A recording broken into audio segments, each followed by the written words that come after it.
Hello and welcome to In Focus with Insight. My name is Pamela Hellig. I'm head of Insight Life Solutions. And today we have an episode of the Open Books podcast where we talk to fascinating and inspiring people in the actuarial and insurance community and get to know them through the books that they have read and loved. Today I'm joined by Elsa Beytell. Elsa is head of the Internal Consulting unit at Old Mutual. She has extensive experience in the global financial sector, both in South Africa and the UK. She started her career in South Africa before moving to the UK, where she predominantly worked at Old Mutual Plc and Swiss Re. After 12 long years in the UK, she returned to South Africa as Managing Director of OMART, the cell captive life insurer, before joining the Internal Consultancy at the end of 2021. Elsa is married to Isak, a fellow actuary, and they have a 14-year-old daughter, Marissa. They also have 3 pets, Duke, the Ridgeback, Rosie, a toy poodle puppy, who's very cute, and a mature ginger cat. They love books, travel, nature, and being active. Welcome, Elsa.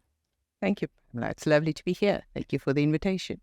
Well, I'm so happy you said you like books because this isn't your usual podcast interview. We will get to know you and talk about your career and the things you're busy with, but with the added angle of the books that have shaped you. So you can think of it as the desert island discs for bibliophiles. Love it. Love desert island discs. Yeah, me too. But before we get into the books, tell me a bit about what's keeping you busy these days. Yeah, so I think from a work perspective, well, despite the pets and the teenage daughter, from a work perspective, the Internal Consulting unit, this Experiment Mutual, actually started 2-3 years ago, which has worked out really well, and I'm thoroughly enjoying it. So we're a team of about 15 actuaries that work across Old Mutual, solving internal problems, projects ranging from climate change to strategy work that we did in China, to M&A transactions, to more typical actuarial work, to cost allocation, to investigations. So it's worked incredibly well, and so it's keeping me quite busy. But it's highly rewarding to integrate some of the learnings we've had over the years and then just to enable a really talented team to bring their skills to the business. And I suppose it gives those internal consultants the experience of working for a consultancy within the kind of nurturing environment of Old Mutual. Yeah, exactly. And like whether they stay there and like the consulting environment and solving problems, or whether they want to go back in the business, it's really an area to develop talent and keep the talent within Old Mutual. Benefits are quite clear. They know the people, they know the network, the business, and they can spread some of those ideas further in the business. So I've been fascinated by it and just really quite pleased to see the impact of it, not only on the people, but the problems they've solved. So it's meet the objectives, and we continue to look to expand it. I think diversity of thinking is something that I'm quite keen on. So we might bring in different thinking, that it's not just actually selected other areas like accountants. But I think for now, it was always the risk that it's going to just be the sum of the parts and people get seconded. But it hasn't worked out like that. It's been more than the sum of the parts, with that knowledge sharing and people working in teams to just solve complicated problems in the business. Gosh, I'm looking forward to hearing more about the kinds of problems you solve and your approach to leadership through, some of the books that you've brought along. Before we get into that, I'd like to find out a bit more about your reading habits, because I'm curious about that. So have you always loved reading, or when did your love of reading start? Like, I had an older sister, so I read before I went to school, and from very young age, I basically read a book a day. And it was just something I did. So by the age of about 9, 10, I was done with the Afrikaans books in the library, and I switched to English. And most of the English books, I had a grandmother that loved to read, and she gave me lots of recommendations. So at school, I just read a lot. My fear on holidays was that I'm not going to have enough library tickets to get enough books. So I love the invention of the Kindle, that it's on demand. So, yeah, and I think when you do your studies at varsity, I read a little bit less, mainly because you're so busy in work and reading all the time. But I picked up the habit again. I mean, getting lost in a book is wonderful. And I expanded to read a lot of nonfiction as well. And I consume it in all kinds of forms. Audible, Kindle, physical books. Nothing beats a physical book. Okay, you have that school of thought. Yeah, yeah. But I think when you travel and when you're busy and you've got things to do, to have that option of Audible is fantastic. Yeah. I also find that I've gone through periods of my life where I read more and, read less, but then it always, at some point, the bug always comes back. Yeah, I agree. How do you feel about very hyped books? Do you go for them or do you tend to avoid them? Yeah, that's an interesting question. I will always do my research before just going in. I love recommendations. I love getting lost in a bookshop and just asking people for their opinions. Like, it's very hyped. I will consider it, but I'll keep an open mind. But typically I would do my research, and if somebody's highly recommended the book, then I will go for it. Who do you generally take your recommendations from? Wide variety. I always ask people what they read. So I will listen and see what has shaped you, what has shaped your thinking, and etc. But I listen to a lot of podcasts. I run every morning, and then I listen to podcasts, variety of podcasts. And typically, if there's an interesting person on the podcast or they refer to a book, I will go and look it up. So that's typically where I hear about new books. What are your top podcast recommendations? There's quite a few that I enjoy. There's such a lot. I mean, for just to understand what's happening in the tech world, I listen to the All In podcast. But then I listen to Lewis Howes, Tim Ferriss, Adam Grant, David Huberman, just to name a few that I listen to. And I just switch and I look to the interesting people. And then if I find somebody that I quite enjoy listening to, I will look for more and look at the book. It was typically people that wrote books will go onto the podcast, promote their book, and I find them interesting. I go to find the book and read it. Okay. The powers of technology and how they've made reading so much more fulfilling and easier. So you've brought with a few books today, and some of them are part of a theme. So shall we talk about the first set of books you've brought with? It's probably, I think, Tim Ferriss did the thing a few years ago where he didn't ask people what were their best book. He asked them, what's the book you gifted the most? Which I thought was a love that wonderful question way of lifting it out. So I can actually highlight. So there are two books here that are a similar theme that I've probably gifted the most. And it's The Choice by Edith Eger and Viktor Frankl's Man's Search for Meaning. Now, both are incredibly profound books. It's something that I've always been fascinated by with also the experiences I've had in life. So when you strip of everything, when you have nothing, both of them are Auschwitz survivors. Who are you then? And what gives you meaning in life? And Viktor Frankl, I mean, it's a classic book to read. Same with Edith Eger and Viktor Frankl. It's just wonderful to read his thoughts and what makes some people survive and some people die quite quickly. But he also introduced in this the concept that stayed with me, Pamela, it's something I always go back and quote a lot. He says between stimulus and response, there's a pause. And in that pause lies the magic. So we grew up in a house where my mum always said to us, you can either be, in Afrikaans, you will say, as gevolg van person, or ten spyte van person. So you can either be because or despite of person. And I think that's what Viktor Frankl is saying. You've got that choice. And you can choose how you respond. Nobody can take that away from you. Yeah, I love that quote about where he talks about the last, I guess, whether they say human right or the last thing you have when they've taken everything else away is the right to choose how to respond to something. Yes. Where did you first read these books, or how did they come into your life? Man's Search for Meaning has been around for a long time. So I wrote that book a long time ago. But that's also the power of books. Books don't change, but you change. And when you read them again, so I've read it a couple of times, then you get something different from it. So I think I read it before I was married, and now reading it again, I get something different. And he also talks about the importance of nature and art.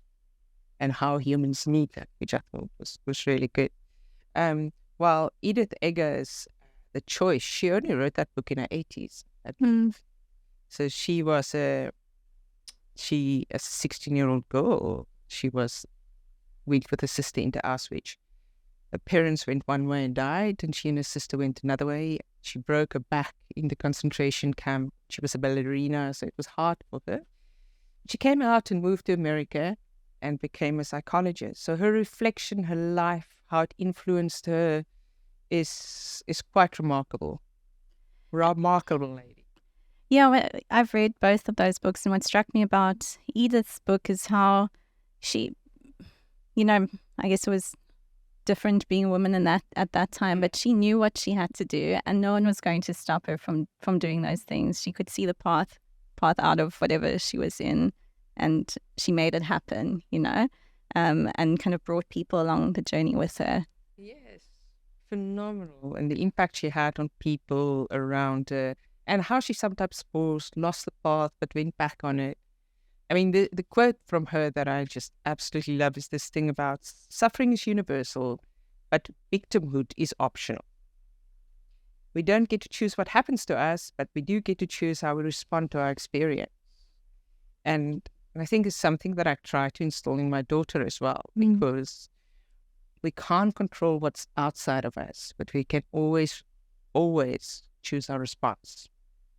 So, yeah, I think in today's world, it's important that you fight injustice, but you also don't give away your agency and you don't become a victim.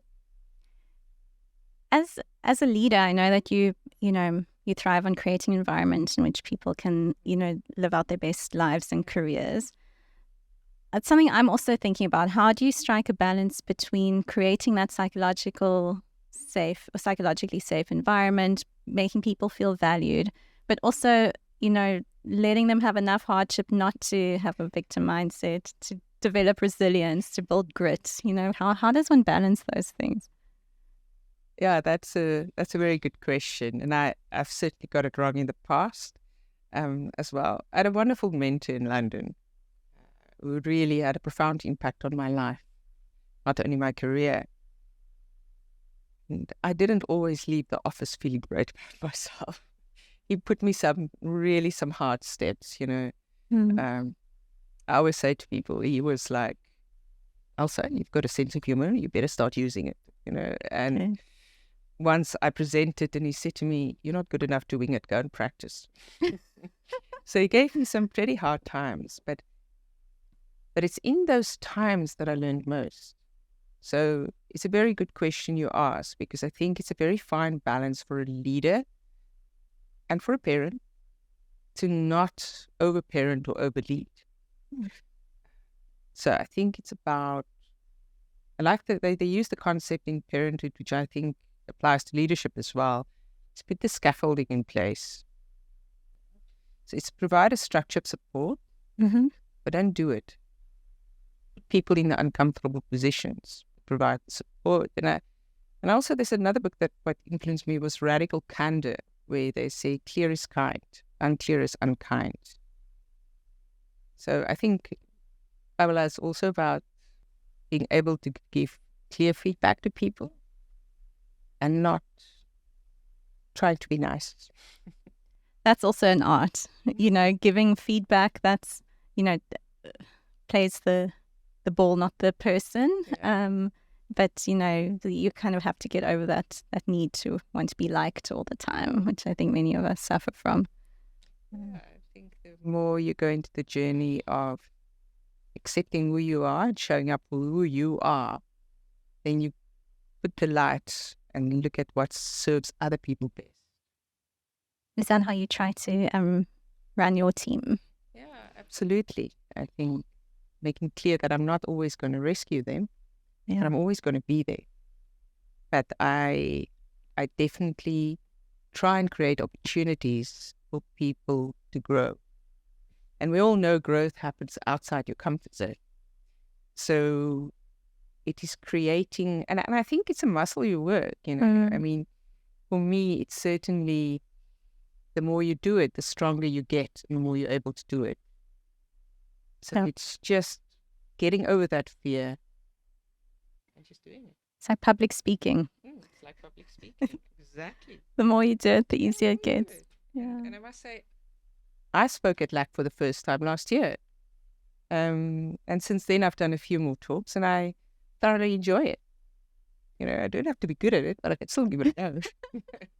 That's the spirit. Yeah, at some point, I guess it switches from being scary to something you can actually be excited about. Exactly. Okay. The second theme that we're going to talk about in your books today is to do with, is it leadership and business and things? Can you tell us a bit about that series or that genre? Yeah, absolutely. So the same mentor we were a whole team of diverse people, project managers, lawyers that worked towards an M&A project for Old Mutual. And he gave us all this book, Jim Collins' Good to Great. It's quite a classic. Jim Collins is quite a business guru. He wrote quite a few books, Good to Great, How the Mighty Fall, etc. And it's the concepts that we know as the flywheel, the hedgehog, are some of the concepts, but also get the right people on the bus. So you first start with who and then what. Okay. So it's important to have the right people and the right people on the bus as you embark on something. The other concept we have is technology is an enabler. It's not an end goal in itself. So it's wonderful concepts in there, and I really enjoyed his thinking. He also brought in, and this is the mentor I felt was absolutely on that level, is level 5 leadership. Okay. Where you're just not the manager, but you are really leading for a purpose beyond yourself, beyond your own ego. Wonderful guy. And just very profound. He also wrote his latest book he did with one of his mentors called Beyond Entrepreneurship 2.0, which is a revision of an earlier version. And it's wonderful in taking those concepts and applying some new stories to it and new insights to it, but also very much talking about leadership and people management and self-management. So I can highly recommend it. What are some of the practical things that you bear in mind or put in place every day? It's always thinking of how important it is that you have the right people around you. Okay. The importance of challenge and direct challenge. That's why I also believe in diverse teams. This diverse team we had, lawyers, project managers, etc. So you need that healthy challenge in a team, that people can speak up. So I think it comes back to what we'll call psychological safety, where people are free to challenge, but it's encouraging dissenting opinions. Do you think there are any costs or drawbacks to diverse thinking that one needs to be aware of? No, I think look, if you've got a plane in trouble and it needs to land, then you don't need diverse thinking. You get the guy that can get the plane safely on the ground. So I think there's time where quick execution is required, or there's a crisis that you maybe don't want to discuss it. So I think there's a time to invite the diverse thinking, but I think there's also something I've learned is consensus is not always the right way to approach it, and sometimes the leader needs to make a decision, and momentum is more important than exactness and correctness. The decision might not necessarily be a perfect decision, but that momentum and making a decision is important to move forward. But but for me, diversity is so important because we all have blind spots. So to have people with different views, I thoroughly enjoy, and I enjoy the debate. And can you read us one of your favorite quotes from this series of books? Yes, I will. He quotes Harry Truman that said, "You can accomplish anything in life, provided that you don't mind who gets the credit," which I think is wonderful. It's that letting go of the ego. I think that's quite important. But I also think he's a very reflective person, looking at what's successful life and what's a meaningful life. And it links to another author that I really enjoyed, which is Clayton Christensen, which they call the birth father of disruptive innovation. And Clayton's books of The Innovator's Dilemma is beautiful written books, really make you think about incumbents versus startups. It really makes you think about that. But he also then wrote a book, is How Will You Measure Your Life? And that links to Jim Collins as well. Any podcast with him is really gold. The way he talks about career and purpose and success versus meaningful life. But the whole book of Jim Collins also reflects on him being an MBA student. I think he was an MBA student at Harvard, and just seeing how these cream of the crop, tracking their lives for every 10-year anniversary and seeing how some people fall apart. Some people end up in prison, divorced for how many times, bankrupt, all kinds of things that is so strange for the successful group of people. And he goes back to, what at the end of the day, how will you measure your life? What's going to be important to you? Because that becomes your guiding star, what you follow and how you live your life.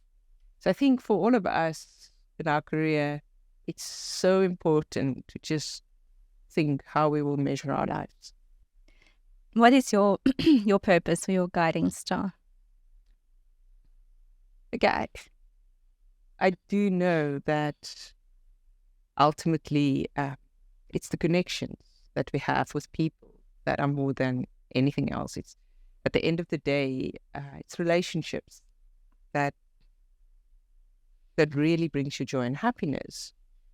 But I think from a career perspective, I had so many wonderful people that had an impact on my life. And for me, it's paying that forward. So I just love unlocking people and giving the people to thrive, not only in their careers, but in their lives.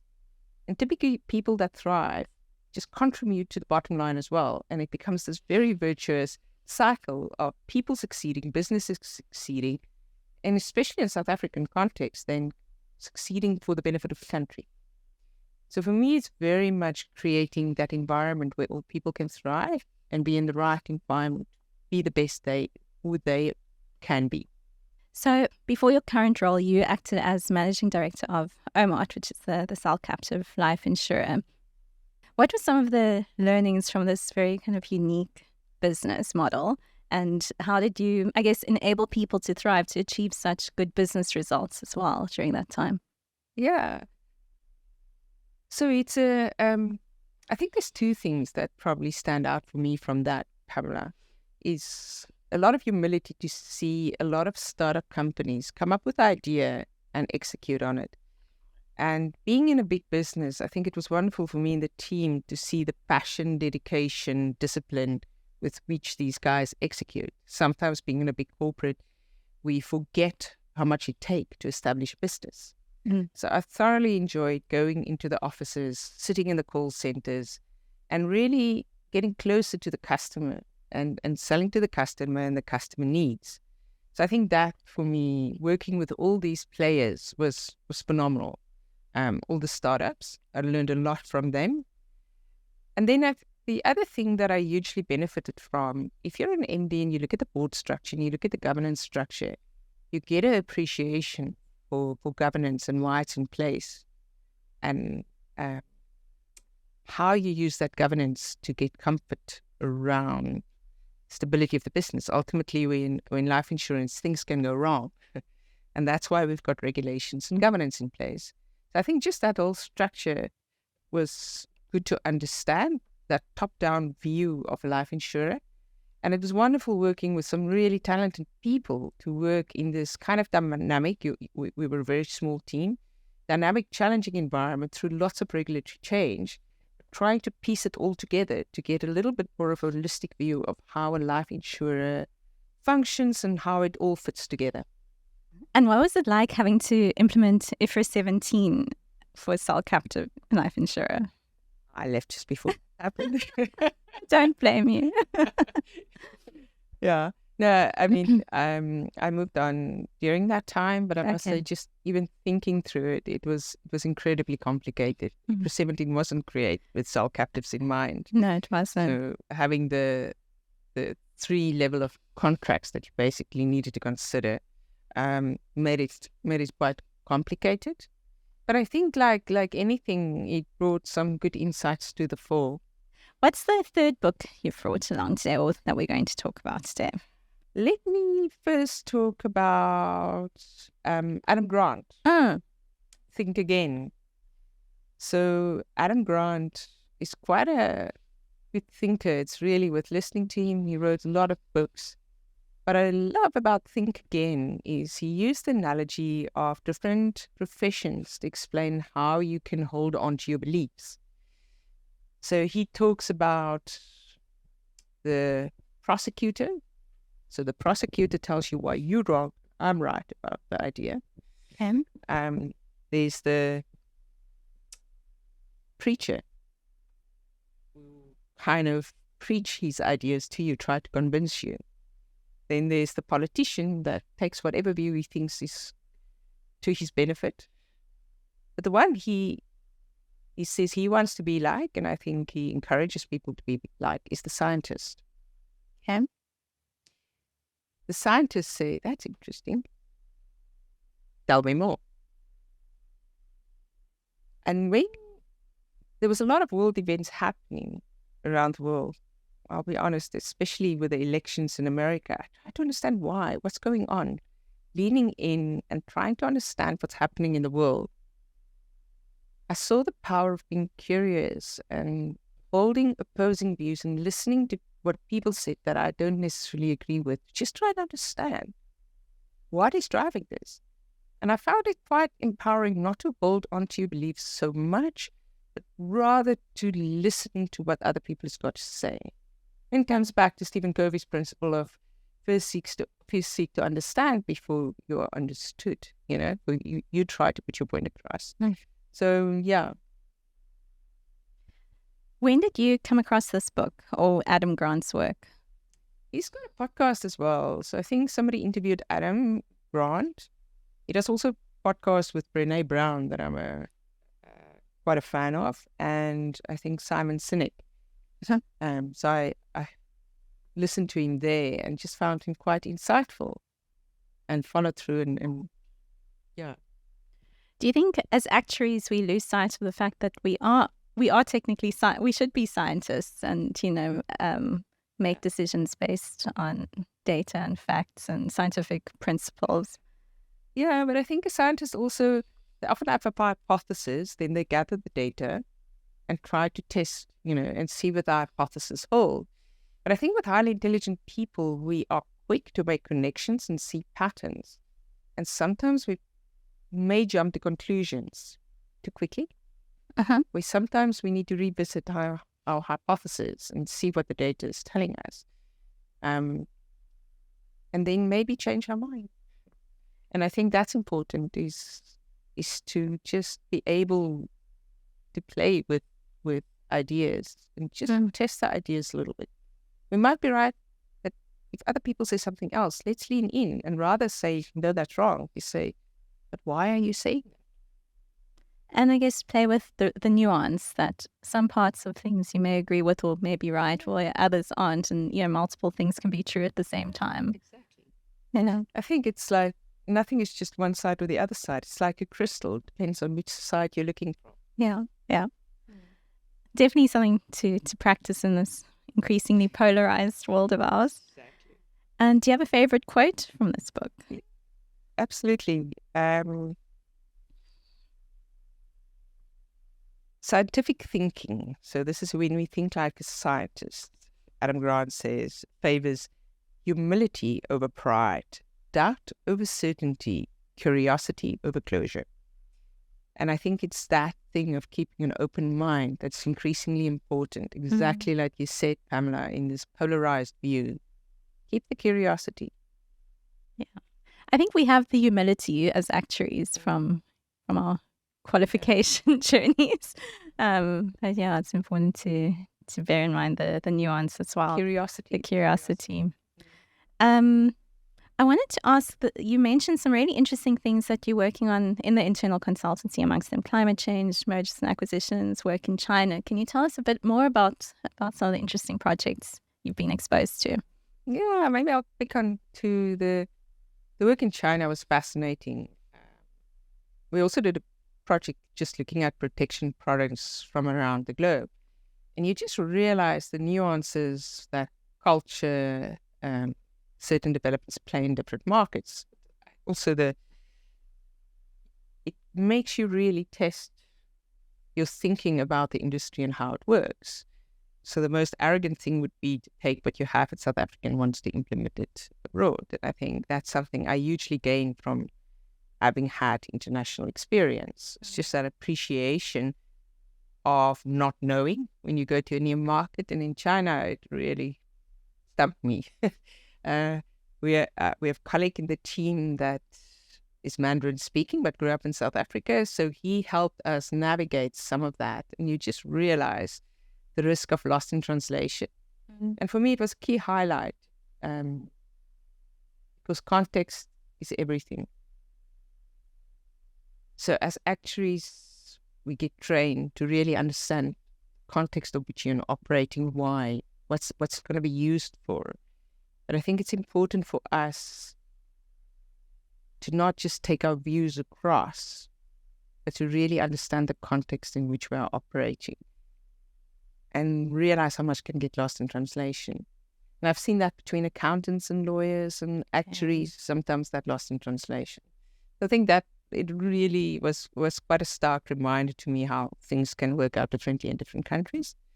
And then we've done a lot of work on climate change, doing a risk assessment on the life entity, physical risk scan on assets and liabilities, looking at scenarios, impact chains, trying to see the impact in the South African context, and then contrasting it with some of the global developments where the need for a just transition in South Africa is so imperative, where South Africa didn't cause a lot of the CO2 emissions, but will really suffer from that. As a friend of mine said, none of the companies in South Africa are sustainable if South Africa is not sustainable. If you operate in the market and you sell to South African customers, your sustainability is linked to the future of the country. So it's also that responsibility and that purpose to not only make sure your company is sustainable, but the impact we have on society and people at large. So what advice would you give a life insurer, small, medium or large, if they were kind of starting to tackle the sustainability climate change journey from both the risk coming in and, their contribution to climate change? So, Pamela, you and I had quite a few lovely debates around this already, and I think we both agree the more we read, the more we talk, the less we know. The less we do. Yeah. Goodness me. Yeah. So I did the Institute and Faculty of Actuaries climate course a couple of years ago. And the one thing I've just learned is just to engage with the topic. Start listening, start learning, start reading. And then also challenge yourself. Because I think we did this project and it was very challenging to bring it together. Because it's not linear, it's systems thinking. There's a lot of things impacting. And so I was listening to a few speakers. I was in London and there was a GARP had a conference on climate and nature risk. And you look at the tipping points and you realize stuff's not linear, and it's the interaction between items that's really the scary bit that we need to consider. So I think it's realizing that, as one of my colleagues put it, this is not a mean reversion exercise, this is regime change. Okay. And knowing that it's not really metrics and reporting that's going to drive the change. So we need to find those opportunities, real opportunities where everybody can benefit, that we need to focus the energy and get the drive to affect the change. And I think by focusing on the opportunities, that will perhaps overcome some of these intra-generational conflicts where it's, why should I sacrifice now for future generations or for, other people who actually caused the damage? But if we can all benefit from a new regime, then perhaps that's a more sustainable way of looking at it. Palatable. More palatable, yeah, easier to... I fully agree. And there's wonderful success stories. And I do think it's worth highlighting those success stories and what's already happened, which is way more inspiring. And we all rather focus on that than the reporting element. Yeah, we have enough reporting elsewhere. Totally. What's the fourth book that we're going to talk about today? The fourth book we're going to talk about is this one. It's when breath becomes air from Paul Galanti. I'm sure I can pronounce his surname. Kalaniti. Don't know. Did you practice that? Yes, I think you came. I think that's as close as I would get. It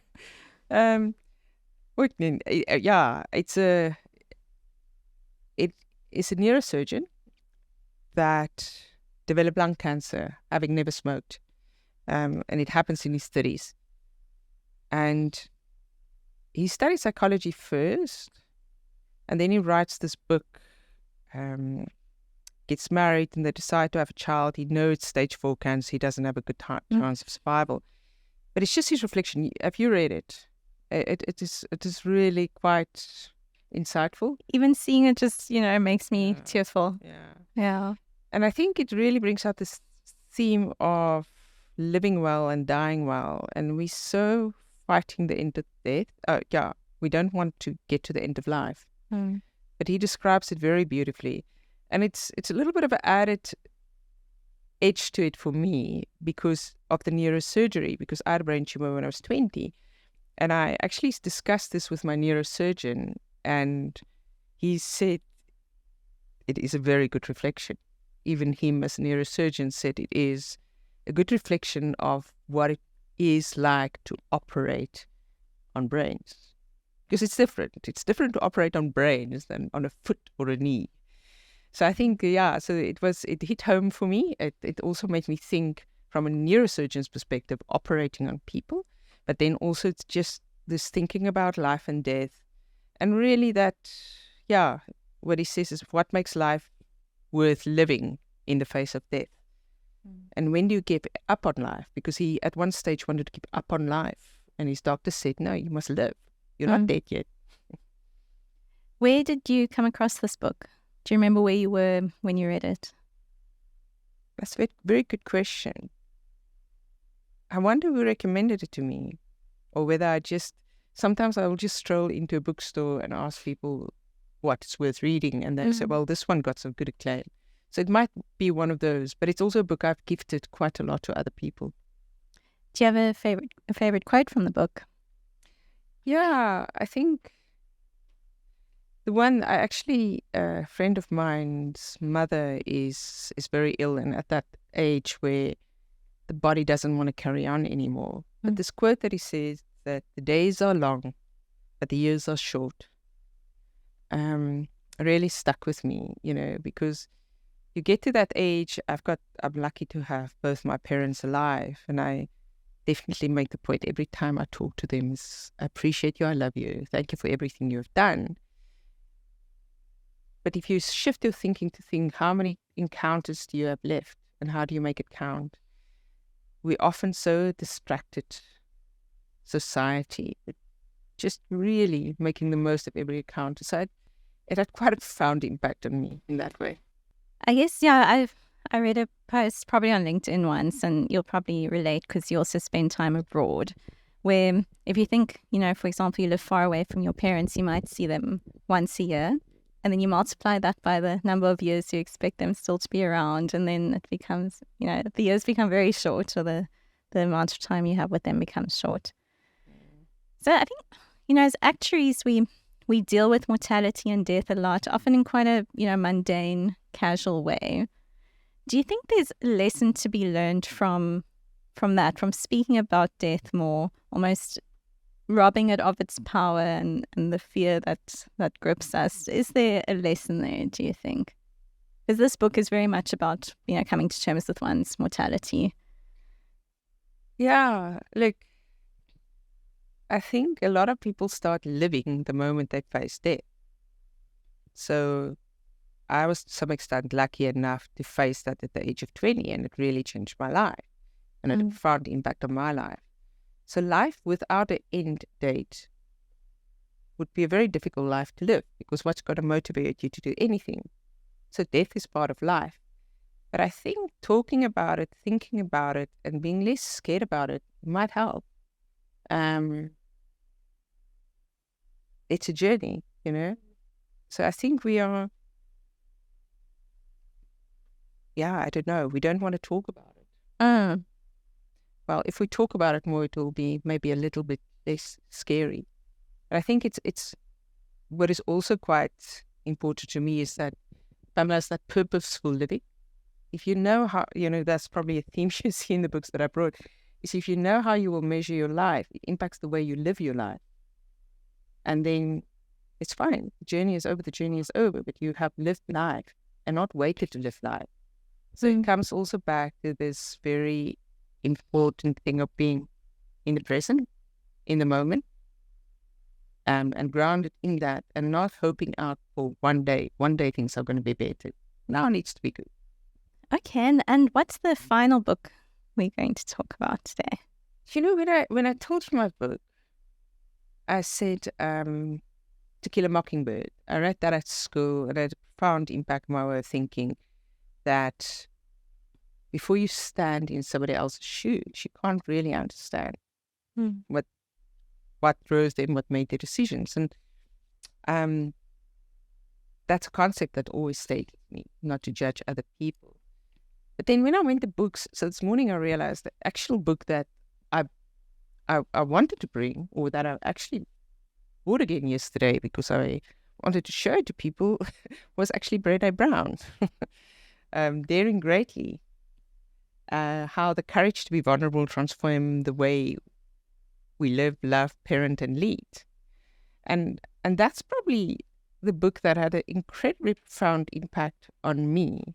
So I don't know, you're probably familiar with Brené Brown. I'm familiar with her and her work, but I haven't read any of her books. I think it's really worth listening to her. I mean, she's got one of the most listened to podcasts, and she had a profound impact on leadership, this whole concept of vulnerability. And that's something I truly encourage, because you can't really connect if you're not vulnerable. And it's when we try to show we're strong that we often miss the connection with people. And connections is really what give meaning to life. So I really like her work and what she has done. And yeah, so that's probably the book that had the most profound impact, or some of her work has had a profound impact in the way I lead and think about life. Do you think, and I know that you're also, specifically interested or passionate about creating thriving environments for women and mothers. Yeah. Do you think there's a special connection between, how women show up in the workplace and being vulnerable and, being able to take, to be powerful because of that? Yeah. I think I know we are most powerful when we bring ourselves. So I think it's imperative that we create environments when people can bring themselves, because then they're the most powerful. I think women more than most struggle with the fear of imperfection. So we strive for perfection. We try to be perfect at home, at work, as a wife, as everything. We try to be perfect, and we get judged by our looks, our purity, everything what we wear. So for me, it's also like with Mother's Day yesterday, just acknowledging all the women that try and show up in different ways in society. And it's so powerful to have the female voice also at work. So I'm just really, I feel very strongly that we need to create an environment where everybody can thrive. What are some of the practical things we can do to achieve that? It's so hard to put your finger on it. Yeah, for me, it's very practical, because when I was in London and we had our daughter, my brain tumor started growing again, and I just said, I'm going back only 4 days a week. I'm not going to work 5 days a week. And it stopped then, so it's stable. But since then, I've always worked 4 days a week and moved through my career working 4 days a week. And for me, it's not so much about not working on a Friday, but it's that flexibility to go and watch every water polo match, every netball match, be at the swimming pool when Marisa swims. So I think it's that ability to try and balance everything, because most women, if they are mothers, if they are at work, they feel guilty because they're not with their children. When they're with their children, they feel guilty about the stuff they don't do at work. So you always have this juggling act, and increasingly dads as well, because they also try to be there. But I think it's just acknowledging and creating space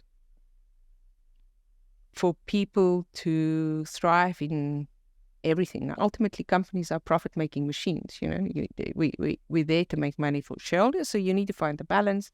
But I think it's that flexibility that's just more important than anything. And I think COVID helped a lot with creating a little bit more flexibility and that connection time.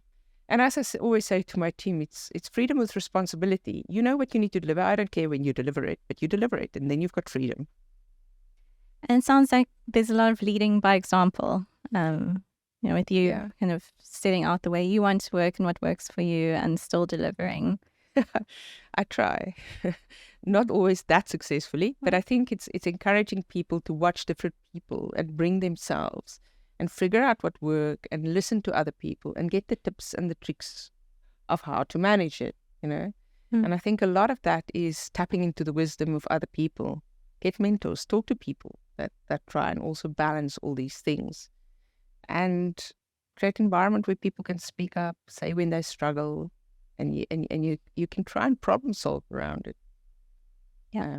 But acknowledging also, and I think that Brene really does very well, is to say we all fail at times. So a lot of that is self-compassion. And maybe I use this as an example, Pamela, but for me, quite a profound change in my life was being held at gunpoint. We had a crowbar incident at house when Marissa was like 8, so it's like 4 or 5 years ago. And then struggling with the trauma of that. So we were fine. They took all our jewelry. It's okay. We were fine. They were in and out. But then going for counseling and then just understanding the importance of putting on your own mask first. And I think we often neglect that, especially early in our careers, as we just really go for it and not spending enough time just to nurture ourselves, make up that we can really show up as ourselves at work. We often try to do so much for others and with these voices in our heads, rather than just sometimes taking that cup of tea in the garden or connecting with people and finding that sources of joy that will fill you. Well, I also think there's a lot, as much as it comes from the inside, I think there's so much to be said from supportive leaders who show you that you have value the way you are and your voice is valued in the team. And it seems like that's something that you take on board as well. I do. But I mean, if I ask you, what have you found has helped you to show up most? What has been helpful for you in your career? I've thought about this a lot, the whole being authentic and, trying to suppress who you are and how that's not a recipe for success. And I think what's allowed me to be authentic is supportive environments, supportive leaders, teams where I am allowed to follow my ideas and, take risks and things, but knowing that we are part of a team, if I fail, then people will be there to support me or, show up with me. So I think that's what's probably made the most difference for me. Oh, that's interesting. And I can see that. Right. So we've spoken through your 5 books or 5 themes, and they're all in very good condition. Are you quite careful with how you treat your books? See, I love gifting books and I love walking in bookstores. So yesterday I went to actually look for these books because I will probably give them away anyway. Okay. Oh, so they are brand new. Yeah. So they are mostly brand new. Do you like highlighting and marking and do you like a book to appear like it's been read? I don't mind. I think so. I found Audible and Kindle so much more convenient. But what I don't like about it is I can't gift books. And for me, I love reading and passing it on. So that's why I love books. But I mean, I'm also like, as long as you read, it's fine. I don't care what the condition of the book is. A well-used book is good. It means people enjoyed it. Yeah. I'm not going to put the coffee cup on my book, but yeah, there's a line. Yeah. So to go through the books, they were Man's Search for Meaning by Viktor Frankl and The Choice by Edith Eger. Jim Collins and Clayton Christensen's books such as B 2.0, How Will You Measure Your Life, The Innovator's Dilemma, and Good to Great. When Breath Becomes Air by Paul Kalanithi. Think Again by Adam Grant. We mentioned To Kill a Mockingbird by Harper Lee, but also Daring Greatly by Brene Brown. Now, if I had to be very cruel and send you to a desert island with only one of these books, which one would it be? I think Man's Search for Meaning. Do you find new meaning every time you read it? He's just a very profound guy, and his exploring of life and the meaning of life is incredibly life-changing. You can look, if you look at the top 10 list of books that leaders would recommend, it's often on that list. Before I let you go, I'm going to ask you a few quick fire questions about your reading again. So if you had to choose Kindle or physical book? And Audible. Okay, that's an option as well, if you had to choose between the three. Different things for different occasions. So I love when we're driving, I will download thought-provoking books for Marissa to listen to us with. So a lot of journeys are littered with Audible books. I've often got Audible books that I listen to when I go running or work in the house or something like that. But yeah, there's nothing like just sitting with a physical book. Do you stop reading books if you don't enjoy them? I had a principle that I gave up. So I had a principle, but I gave it up, I think probably when I went to varsity. It's like, if I'm not into it, I'm going to stop. Yeah. But I've also found that I've had books that I bought 3-4 years ago that I couldn't get into, and then I finally read it and really enjoy it. So I will revisit. Okay. Do you tend to reread books? Not often. Sometimes, but not often. Not fiction. At what age do you think children should start to read? I think there's not a young enough age to expose children to books or to reading. When they read is when they read, when they get to read. I don't think you need to rush it. They all eventually learn to read when they're ready. But yeah, reading to children, giving them books, taking them to bookstores, put the tablets away, give them physical books to play with, and just read to them every night. Do you have a favorite bookstore anywhere in the world? So many. I love independent bookstores, but Book Lounge is quite special in Cape Town. But then there's also a lovely guy outside of Olympia Cafe in Kalkbay that's got this curated collection of books that he sells for R100 each. It's just fantastic. And he's insightful about his books. He gave up his career to do that. So really worth visiting. And then when I was in London now, I went to Foyles, and I mean, a bookstore where you can walk in and start talking to the people about books, and they make a recommendation. It's wonderful. And then that book will always have a special story. Yeah. A special story. Do you ever cry or laugh out loud when you're reading? Yeah, I do. My daughter just laughs at me because she knows when I read her book and I get quiet, I've got a little bit emotional. I get emotional all the time. I cry in every movie, and I cry in most of the books I read to her. That's good. It shows that, you're really invested in it. Which book to movie adaptation do you like the most? Oh gosh. It really brought it to life. And where the casting was, as you imagined it. One of the children's books was Wonder. Wonder was a wonderful book that was made in Julia Roberts. Yeah, it's Julia Roberts. Really enjoyed that. I mean, even Lord of the Rings was fantastic. Yeah, I can't, but I typically prefer to read the book, make up my own world view of where it was cast, of the environment before I watched the movie. And what are you currently reading? I've got quite a bit that I always have around. So I listen to a lot of podcasts. When I was in London, I bought a book by writer Gabriel Zubin, Tomorrow, that I need to read. That's on my night. Oh, yes. You read it? Yes. We actually gave it to all the women in Insight for Women's Day last year. It's definitely worth it. Yeah. It's really worth it. Yeah. And one of the reasons I bought it is she also wrote a teenage book that I bought for my daughter. Oh, okay. So it's fascinating that the same writer can write in those two genres. So I enjoyed that. And then there's a lot of books that I often listen to and see on Audible, just things to challenge my thinking. What is the one? I did the one about the autobiography or biography of the shoe something from the Nike guy that created Shoe Dog. Shoe Dog, yes. So that's something. There's another one, The End of the World is Just the Beginning, The Merchants of Doubt. Some people recommend it, which can just explore and challenges some of my beliefs and just my curiosity to see how the world order fits together. And so those are some of the things I'm looking at the moment. Here and there's a teenage book to deal with teenagers and adolescents, but yeah. Okay, nice variety. All right, before we go, any last thoughts you'd like to share with our audience? And also, where can people find you and follow you if they're interested in your journey? Last thought is, Pamela, well done for doing this. I think it's great. You bring it and put yourself out there.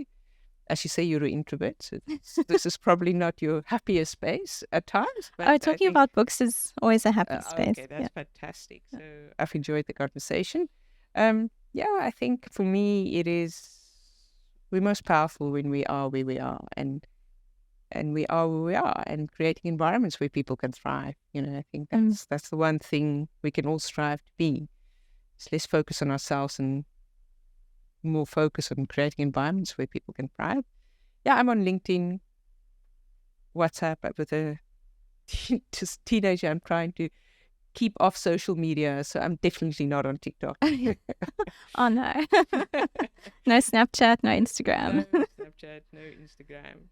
I've realized that just to what extent it can absorb me. So I try to create that space and rather spend time in nature.